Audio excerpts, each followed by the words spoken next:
Bato bariya bane in kawa mutum alheri ya ji daɗi ko kai da kai masa alherin ka ji daɗi. Abinda ake nufi riya shine ka nufi wani aiki na lahira kuma a zuciyarka ba dan Allah kai nufin yin wannan aikin ba. Malamai sun ce ita kanta riyar ta kasu kashi uku. Akwai riya kafin aiki, akwai riya a tsakiyar aiki, akwai kuma riya bayan an gama aikin. Misali, mutumin da zai sadaka da kuɗi sai ya yi niyyar cewa bari na ba wa na 10,000 ba dan Allah zan bashi ba, dan ya san na isa ne, ko dan jama'a su gani, ko dan ya girmama ni, ko dan ya ga kimata, ko dan nayi suna, ko dan daraja ta ƙaru, ko dai dan wani abu dai wanda babu lahira a cikin al'amarin. To wannan shi ake kira riya kafin aiki.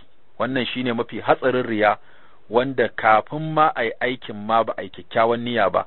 Irin wannan Malam Ibn Rajab yace da wuya ka samu musulmin arziki yana irin wannan. Na biyu shine riya ta faɗo mutum yana tsakar aikin. Farko yayi niyyar yin aikin dan Allah, dan ya samu lada, ko da dai yayi dan mutane, yayi ne ba dan mutanen ba, a'a dan mutane su gani su koyi da shi. Yaga wannan yana cikin bukata, idan na bashi kaza wasu za su gani su ma su koyi da ni. Wannan akwai ikhlasi, domin zaburar da mutane su yi aikin alheri in sun ga kana yi ba riya bane. Saboda haka yayi kyakkyawan niyya a wajen yin aikin, amma yana tsakayi.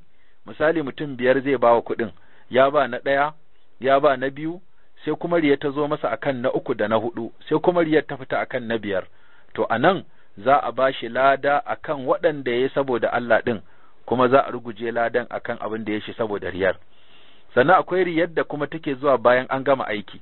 Mutum kafin ya fara aikin a zuciyarsa dan Allah zai yi, dan ya samu lada, yana tsakar aikin ma kuma dan Allah yayi, amma bayan ya gama aikin kuma sai kuma ya ji cewa bari ya amfani da aikin kuma ya samu wani abu na duniya. Sai zo yana faɗa, jiya na sha wahalar sallah, ko jiya ai addinin da yasa kaga ido na yayi ja saboda na kwana ina sallah, ko na kwana ina ibada.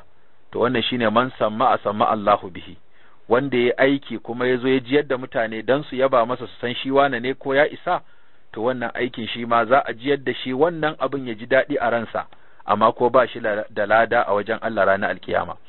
Sannan idan ibada a dunkule take, sai riya ta shigo a shashin ibadar, wani shashin kuma aka yi dan Allah, to idan ibadar dunkulalliya ce guda ɗaya, to ibada ta rushe gaba ɗaya.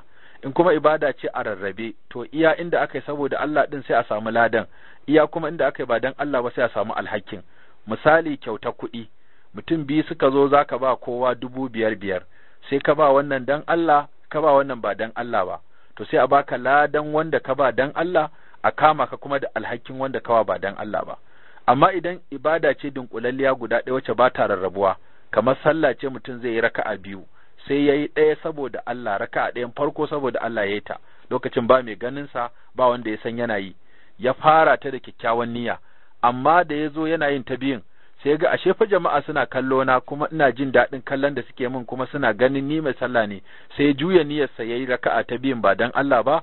To a nan gurin ibada ta rushe, don ba za a bashi ladan raka'a ɗaya, a bashi alhaki raka'a ɗaya ba, saboda a dunkule suke, sai an yi sallama sannan aka fita daga sallar.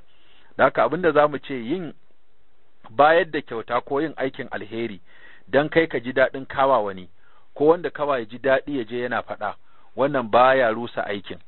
Sai dai idan dama can ba dan Allah kai nufi ba, to anan ne hatsarin yake. Allah ya tsare mu.